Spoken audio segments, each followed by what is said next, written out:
Hello everyone, welcome to Crystal Hall. This is Aanchal Tiwari and today I am going to discuss the chapter 2nd of Geography of class 12th. The name of the chapter is The World Population Distribution Density and Growth. ये इस chapter का first part है, बाकी के next part आपको next videos में मिल जाएंगे।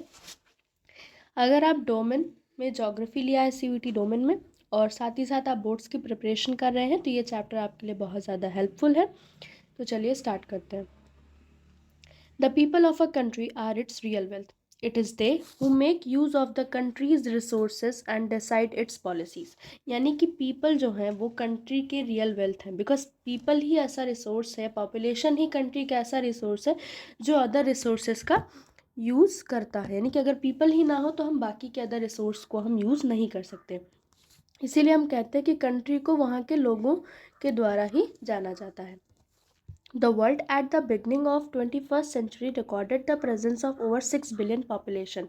We shall discuss the patterns of the distribution and density है। यानी कि अगर हम देखें तो 21st सेंचुरी के स्टार्टिंग में, जैसा कि हम अभी 21st सेंचुरी में रह रहे हैं, इसकी स्टार्टिंग में यानी कि 2000 या 2001 के अराउंड, तो उस टाइम पे जो पॉपुलेशन थी वो हमारे पूरे वर्ल्ड की पॉपुलेशन 6 बिलियन थी और आज हम लोग अप्रॉक्सीमेटली 8 बिलियन हम पहुँच चुके हैं। ठीक है। Why do people prefer to live in certain regions, not in others? यानी कि क्यों हम कुछ लोग किसी सर्टेन रीजन में रहना पसंद करते हैं और दूसरे में नहीं रहते हैं, इसके पीछे क्या रीज़न है? तो चलिए देखते हैं। The population of the world is unevenly distributed. The remark of George B. Cressy about the population of Asia is that Asia has many places where people are few and few places where people are very many is true about the patterns of population distribution of the world also. यानी कि देखा जाए तो पूरे world में population unevenly distributed है, यानी कि कहीं पे ज़्यादा लोग रह रहे हैं, कहीं पे कम लोग रह रहे हैं। तो इसी को देखते हुए जॉर्ज बी क्रेसी ने एशिया की पॉपुलेशन को देखते हुए कहा है कि एशिया में कई प्लेसेस ऐसे हैं जहाँ पर लोग बहुत कम हैं और कुछ प्लेसेस ऐसे हैं जहाँ पर लोग बहुत ज़्यादा हैं। तो ये उनके इस स्टेटमेंट से ये बताया जा रहा है कि पॉपुलेशन जो है वर्ल्ड का वो अलग अलग तरीके से डिस्ट्रीब्यूटेड है। ये सिर्फ एशिया के रेफरेंस में ही नहीं, अगर हम इसको देखें तो ये एशिया की पे ही नहीं, सारी कॉन्टिनेंट्स पे ये बात लागू होती है। तो आप ये स्टेटमेंट आप इनका ज़रूर ध्यान में रखेंगे, बिकॉज इससे MCQ क्वेश्चंस बन सकते हैं और साथ ही साथ अगर बोर्ड्स में इससे रिलेटेड आप रेफरेंस दे सकते हैं। यहाँ पे अगर हम फिगर देखें तो फिगर में हम देख रहे हैं एशिया के बारे में, जिसमें हमने देखा कि चाइना और इंडिया की पॉपुलेशन बहुत ज़्यादा है यहाँ पर, जिसमें बहुत ज़्यादा लोग रह रहे हैं। ठीक है। नेक्स्ट हम देखें patterns of population distribution in the world, यानी कि अब हम देखेंगे कि वर्ल्ड में किस तरीके से पॉपुलेशन डिस्ट्रीब्यूट है। Patterns of population distribution and density help us to understand the demographic characteristics of an area. The term population distribution refers to the way people are spaced over the Earth's surface. Broadly, 90% of the world population lives in about 10% of its land area. तो अगर हम ये देखें कि patterns, population distribution और pattern का जो pattern है और डेंसिटी, इससे ही हम किसी एरिया की डेमोग्राफिक कैरेक्टरिस्टिक्स के बारे में पता कर सकते हैं। डेमोग्राफिक कैरेक्टरिस्टिक्स मतलब कि वहाँ पे कौन किस टाइप के लोग रहते हैं, क्यों रहते हैं, कैसे रहते हैं, क्या काम करते हैं, इन सब चीज़ों के बारे में हम पता कर सकते हैं बस ये जानकर कि वहाँ कितनी पॉपुलेशन रहती है। ठीक है। पॉपुलेशन डिस्ट्रीब्यूशन का मतलब ये होता है कि लोग अर्थ सरफेस पे कहाँ कहाँ रह रहे हैं, यानी कि कैसे वो कहाँ कहाँ रह रहे हैं, मतलब कितनी दूर पे रह रहे हैं, स्पेस्ड कितनी दूर पे है, यानी कि उनका डिस्ट्रीब्यूशन कैसा है। ठीक है। जैसे अगर हम देखें हमारा अर्थ जो है उसमें 70% जो है वो हमारा क्या है, वाटर है। 70% क्या है, वाटर, और जो बचा 30% है इसमें हमारा लैंड है। ठीक है। अब इस 30% पे, ये जो 30% का लैंड है, इसमें इसमें हर जगह लोग नहीं रहते हैं। इसमें जो 30% लैंड एरिया है इसमें हर जगह लोग नहीं रहते हैं। यहाँ इसका जो 30% मैंने बताया, जो 30% एरिया है, इस 30% लैंड पे, इस 30% लैंड का जो 10% एरिया है, यानी कि जो 30% लैंड का जो 10% एरिया है, इसमें पूरे वर्ल्ड की 90% पॉपुलेशन रहती है, यानी कि 30% जो हमारा लैंड अर्थ पे है उसका 10% एरिया में पूरे वर्ल्ड की 90% पॉपुलेशन यहीं पे रहती है, और जो बाकी का जो 90% एरिया है उसमें बहुत ही कम लोग रहते हैं। और शायद ये भी ऐसी जगह भी होगी जहाँ पे लोग ही नहीं रहते, जैसे माउंटेन का ग्लेशियर हो गया, अंटार्कटिका रीजन हो गया जहाँ पे डेजर्ट एरिया हो गया, तो ऐसी जगह है जहाँ पे लोग नहीं रहते। तो वही इस लाइन में बताया गया है कि 90% जो वर्ल्ड पॉपुलेशन है वो लैंड एरिया के 10% पे रहती है। The most populous countries of the world contribute about 60% of the world population of these countries 6 are located in Asia. यानी कि हम देखें यानी कि अगर हम देखें तो जो 10 मोस्ट पॉपुलस कंट्रीज़ जो है पूरे वर्ल्ड की, यानी कि वर्ल्ड में 10 कंट्रीज़ ऐसी जिनकी पॉपुलेशन बहुत ज़्यादा है, अगर हम उन 10 कंट्रीज़ की पॉपुलेशन को ऐड कर दें, यानी कि जो 10 कंट्रीज़ की जो पॉपुलेशन है अगर उन सबको हम ऐड कर दें तो वो पूरे वर्ल्ड की पॉपुलेशन का 60% बनाती हैं। यानी कि पूरे वर्ल्ड में जितनी पॉपुलेशन उसका 60% तो 10 कंट्रीज़ में ही रहती है। और उन 10 कंट्रीज़ में से जो 6 कंट्रीज़ हैं, 10 कंट्रीज़ में से जो 6 कंट्रीज़ हैं वो हमारी सिर्फ एशिया की ही हैं, सिर्फ एशिया की 6 कंट्रीज़ हैं। बताइए, चलिए देखते हैं वो कंट्रीज़ कौन सी हैं। यहाँ पे आपको एनसीईआरटी का ये फिगर दिख रहा है, ये फिगर एनसीईआरटी का है, और एनसीईआरटी में अभी अपडेट नहीं हुआ है कि इंडिया ने चाइना को बीट करके वर्ल्ड की मोस्ट पॉपुलस कंट्री बन चुकी है। तो यहाँ पे हम वही देखेंगे जो इसमें दिया है। तो इसमें अगर हम देखें ये जो 2 कंट्री है एशिया की, चाइना और इंडिया, यहाँ पे देखिए इसके आसपास भी किसी कंट्री की पॉपुलेशन नहीं है, यानी कि इन दोनों कंट्रीज़ में बहुत बहुत बहुत ज़्यादा पॉपुलेशन रहती है।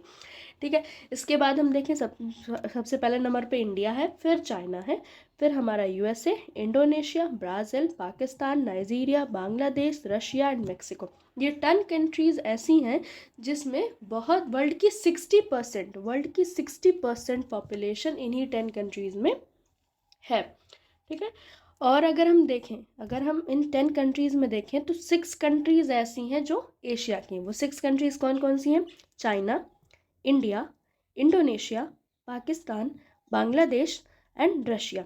ये 6 कंट्रीज़ ऐसी हैं जो इंडिया में है ना, अरे सॉरी इंडिया में नहीं, एशिया में।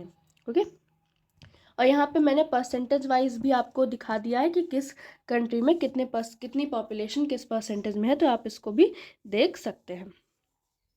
ठीक है, नेक्स्ट है हमारा density of population. Each unit of a land has a limited capacity to support people living on it.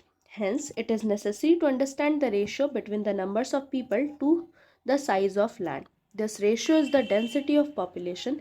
It is usually measured in persons per square kilometer. यानी कि एक जो लैंड है हमारा, एक जो लैंड होता है उसके पास एक लिमिटेड कैपेसिटी होती है जितना कि वो लोगों को रख सकते हैं। जैसे एग्जांपल लें हम कि एक रूम है, उस रूम की अगर कैपेसिटी है कि उसमें 10 पर्सन उस रूम में 10 पर्सन रह सकते हैं, तो यानी कि उस रूम में 10 के बाद अगर हम 11 पर्सन रखेंगे, 11वां पर्सन रखेंगे तो वो रूम में नहीं रह सकता, मतलब उसमें बहुत ज़्यादा कंजेस्टेड हो जाएगा, वो नहीं रह पाएगा उसमें। वैसे ही हमारे लैंड की भी एक कैपेसिटी होती है कि उसमें उतने ही लोग रह सकते हैं, उससे ज़्यादा अगर हम रहेंगे तो हमारे लिए प्रॉब्लम हो सकती है। इसीलिए हम क्या निकालते हैं, इसीलिए हम रेशियो निकालते हैं कि कितने लैंड पे कितने लोग रह रहे हैं, इसका हम रेशियो निकालते हैं, और इसी रेशियो को हम पॉपुलेशन डेंसिटी कहते हैं। और जो हम ये रेशियो निकालते हैं इसी रेशियो को हम पॉपुलेशन डेंसिटी कहते हैं। ठीक है, और इसको मेज़र करते हैं पर्सन पर स्क्वायर किलोमीटर। यानी कि रेशियो जब हम निकालते हैं, जो हमने रेशियो निकाला इसमें हम निकालते हैं पॉपुलेशन, यानी कि कितने नंबर ऑफ पीपल रह रहे हैं, पॉपुलेशन अपॉन एरिया, यानी कि कितने लैंड पे लोग रह रहे हैं। तो पॉपुलेशन मतलब पर्सन, और एरिया हमारा मेज़र होता है किलोमीटर स्क्वायर में, तो इसकी यूनिट क्या हो गई आपकी, पर्सन पर किलोमीटर स्क्वायर। ठीक है, ये देखिए यहाँ पे एग्जाम्पल के थ्रू भी दिया है कि अगर मान लीजिए किसी रीजन में किसी रीजन है, उसका नाम है एक्स, और वो रीजन कितना बड़ा है, 100 km² वो रीजन बड़ा है, ठीक है। और उसमें जो पॉपुलेशन रह रही है वो 1,50,000 की है। तो अगर हम डेंसिटी कैलकुलेट करना चाहें तो इसकी डेंसिटी हम निकालेंगे पॉपुलेशन, उसको डिवाइड कर देंगे जो एरिया है उससे, तो हमारा आ जाएगा 1,500 पर्सन पर स्क्वायर किलोमीटर लोग रह रहे हैं। तो अगर आपका जो डेंसिटी है इसका फॉर्मूला अगर आप याद रखेंगे तो आपको क्वेश्चन अगर पेपर में दे सकता है कि इतने लोग रह रहे हैं तो इस एरिया में, तो उसकी डेंसिटी क्या है, या फिर आपको पॉपुलेशन दे सकते हैं, डेंसिटी दे सकते हैं, एरिया पूछ सकते हैं, तो आप एरिया भी आसानी से निकाल सकते हैं, ठीक है। और ये जो ऊपर दिया है आई थिंक थोड़ा सा मिस्टेक हो गया है, इसको आप थोड़ा सा इग्नोर करिएगा। मैंने आपको फॉर्मूला पीछे बता दिया, फिर से बता दे रहा हूँ कि ratio is equals to population upon area. आप इसको अच्छे से लिख लीजिएगा, ठीक है। यहाँ पे देखिए, यहाँ पे कई सारी कंट्रीज़ दी गई हैं अकॉर्डिंग टू 2022। ये कंट्रीज़ हैं जहाँ पे पॉपुलेशन डेंसिटी ज़्यादा है, जैसे जहाँ पे से इंडिया, हमारा पॉपुलेशन डेंसिटी बहुत ज़्यादा है बिकॉज इसमें कम एरिया में ज़्यादा लोग रह रहे हैं, ठीक है। जहाँ, ठीक है, और ये रशिया में देख सकते हैं आप, रशिया में पॉपुलेशन डेंसिटी कम है, कनाडा में कम है, ऑस्ट्रेलिया में कम है, क्योंकि यहाँ पे ज़्यादा मतलब कि ज़्यादा एरिया में कम लोग रह रहे हैं, ठीक है। नेक्स्ट हम देखें factors influencing the distribution of population. अब हम उन फैक्टर्स की बात करेंगे जिनसे हमारी पॉपुलेशन को डिस्ट्रीब्यूट, मतलब कि क्या रीज़न है कि पॉपुलेशन अलग अलग जगह रह रही है, कहीं पे ज़्यादा रह रही है, कहीं पे कम रह रही है, इन सब का क्या रीज़न है। तो कई सारे फैक्टर्स हैं जो इसको इन्फ्लुएंस करते हैं। एक है हमारा जोग्राफिकल फैक्टर्स। अब इस जोग्राफिकल फैक्टर्स के अंदर कई सारे फैक्टर्स हैं। पहला हम बात करते हैं availability of water. Water is the most important factor for life, so people prefer to live in areas where fresh water is easily available. Water is used for drinking, bathing, and cooking, and also for cattle, crops, industries, and navigation. It is because of this the river valleys are among the most densely populated areas of the world. अगर हम देखें तो water हमारा क्या है, बहुत ही important factor है life का। वाटर यानी कि अगर जैसे अगर आप फिल्म की बात करें तो मिथुन चक्रवर्ती की फिल्म आई है, उसमें उन्होंने क्या बोला कि जीवन जीने के लिए क्या चाहिए, रोटी, कपड़ा, मकान। बट अगर आप ज्योग्राफी के स्टूडेंट हैं तो अगर आपसे पूछा जाए जीवन जीने के लिए क्या चाहिए, तो आप बोलेंगे वाटर, एयर एंड लैंड। रहने के लिए कहाँ आप रहेंगे, एयर आपको सांस लेने के लिए, वाटर आपका बहुत ज़्यादा इंपॉर्टेंट है।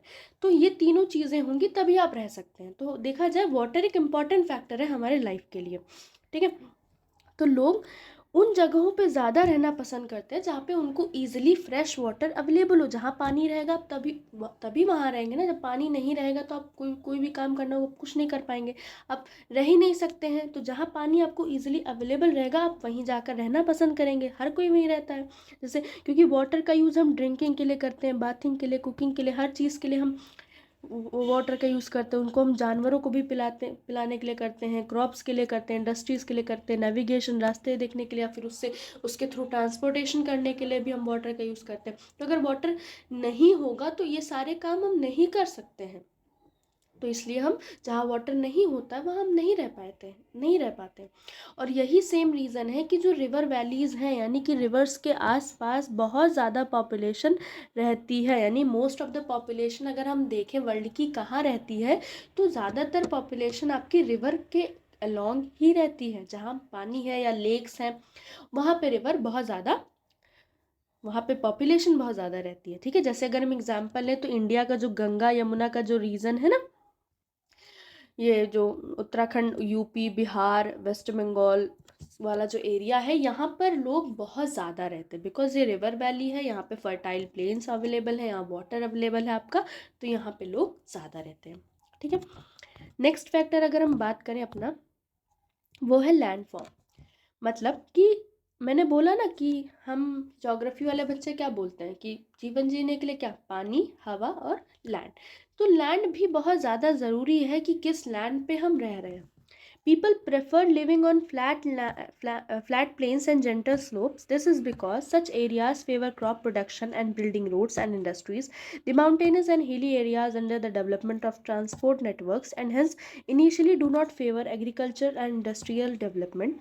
So these areas tend to be less populated. The Ganga Plain are among the most densely populated areas of the world, while the mountain zones of in the Himalayas are scarcely populated.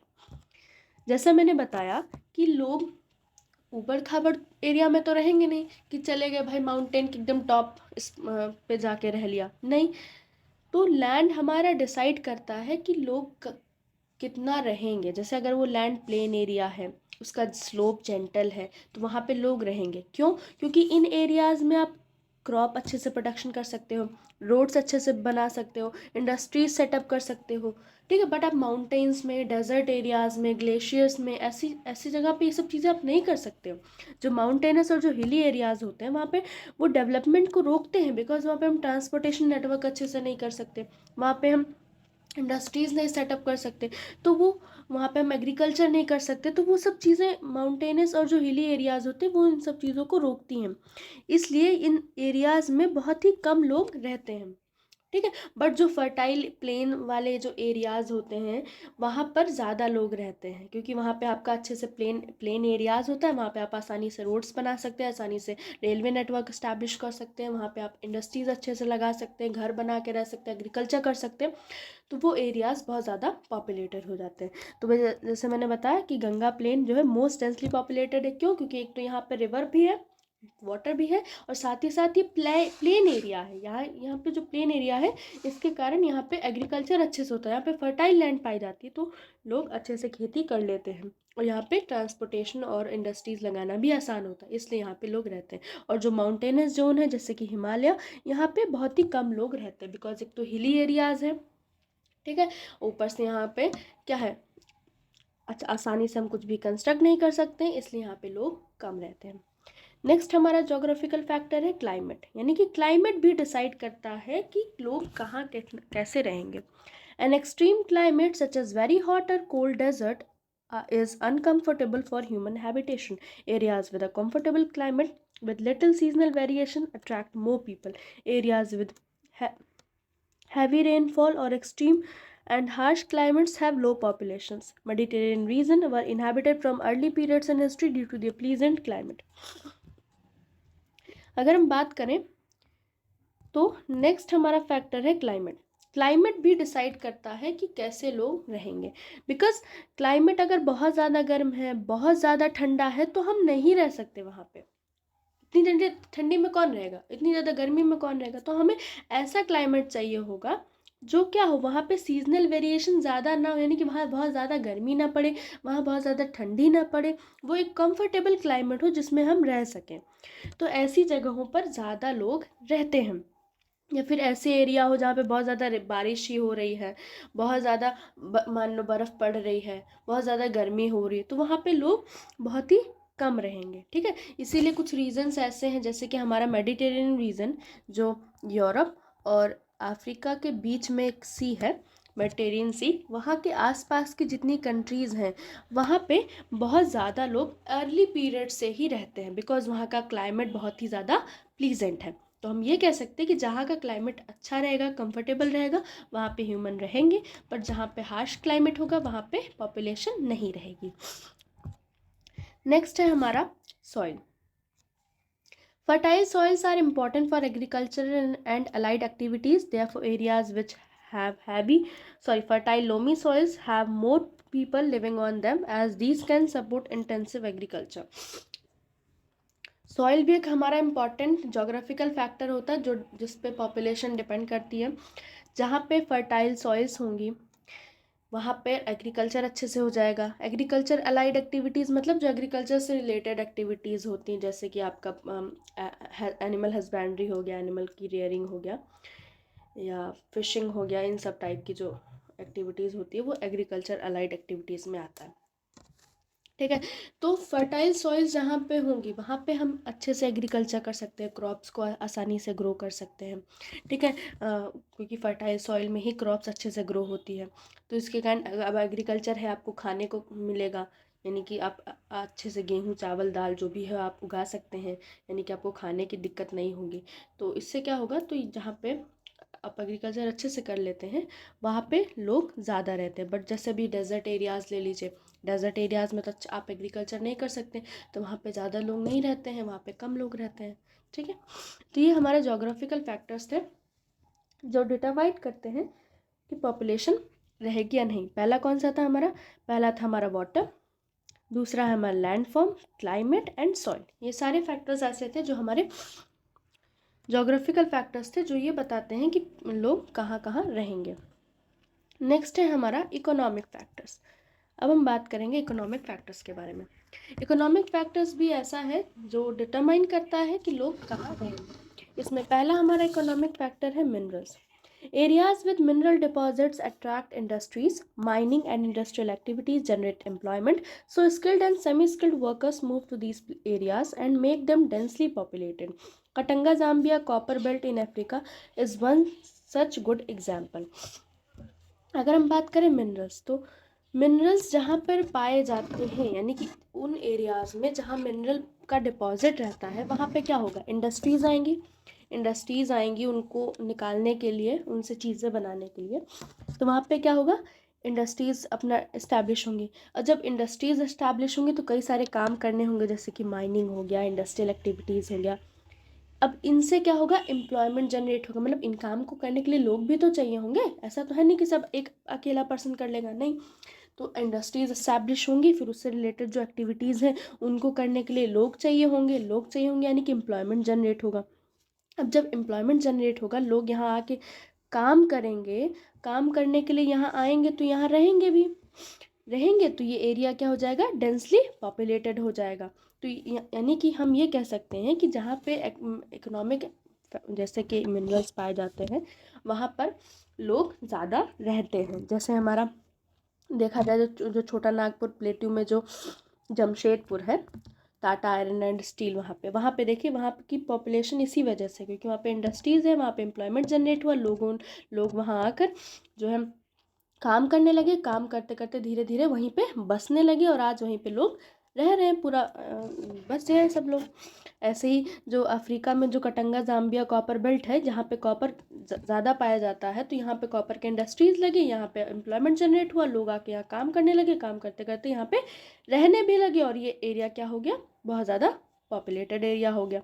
ठीक है, next है हमारा economic factors. Next economic factors में हमारा है urbanisation.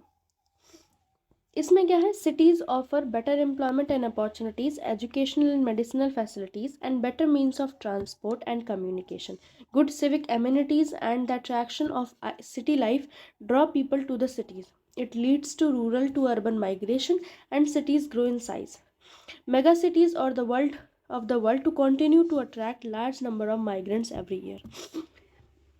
Next है हमारा urbanisation, जिसमें क्या होता है कि वो सिटीज़, अर्बनाइजेशन मतलब होता है जब शहरों का मतलब शहरीकरण हुआ, जिसको हिंदी में कहते हैं हम शहरीकरण, यानी कि वो ऐसी सिटी जहाँ पे कई सारी जॉब हो, इंडस्ट्रीज़ हो, इस सिटीज़ को हम अर्बनाइजेशन कहते हैं।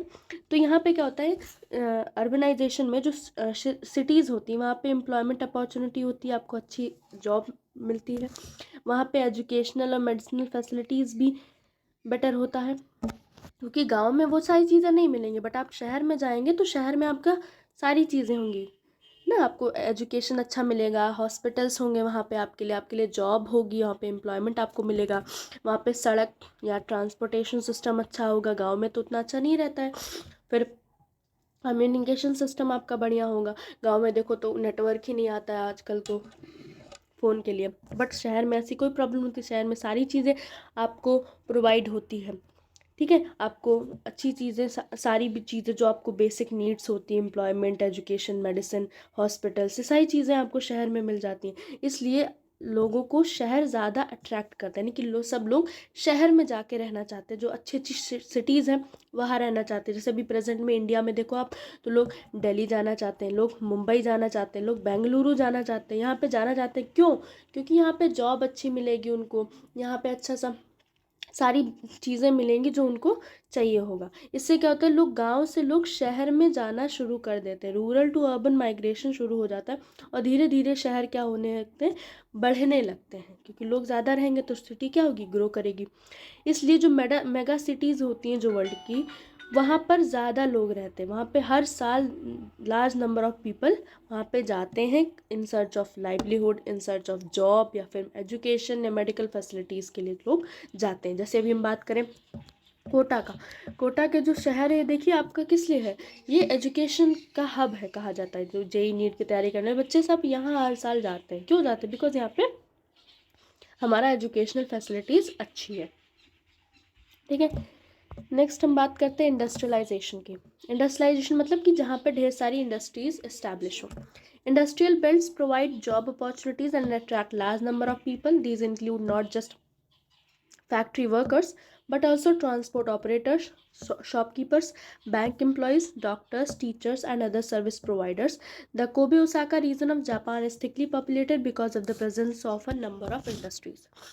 फिर हम इंडस्ट्रियलाइजेशन की बात करें तो वो एरियाज जहाँ पे इंडस्ट्रीज ज़्यादा होती हैं वहाँ पे जॉब अपॉर्चुनिटीज़ बहुत अच्छी रहती हैं। ठीक है, वहाँ पे ज़्यादा लोग जाते हैं बिकॉज वहाँ पे सिर्फ फैक्ट्री वर्कर्स के लिए ही नहीं जॉब रहती। वहाँ पे जैसे मान लीजिए यहाँ पे एक इंडस्ट्री लगी, मान लीजिए एरिया है यहाँ पे एक इंडस्ट्री लगी, तो यहाँ पे इंडस्ट्री में काम करने के लिए तो लोग चाहिए होंगे। बट जब ये इंडस्ट्री यहाँ पे लोग काम करने लग जाएंगे तो यहाँ आसपास हमारा दुकानें भी खुल जाएंगी, जैसे शॉप नॉर्मल दुकानें हो जाएंगी। यहाँ पे गाड़ियाँ भी चलने लगेंगी ट्रांसपोर्टेशन के लिए। यहाँ पे बैंक भी खुल जाएगा ताकि किसी को लोन चाहिए और फिर कोई पैसे की ज़रूरत हो।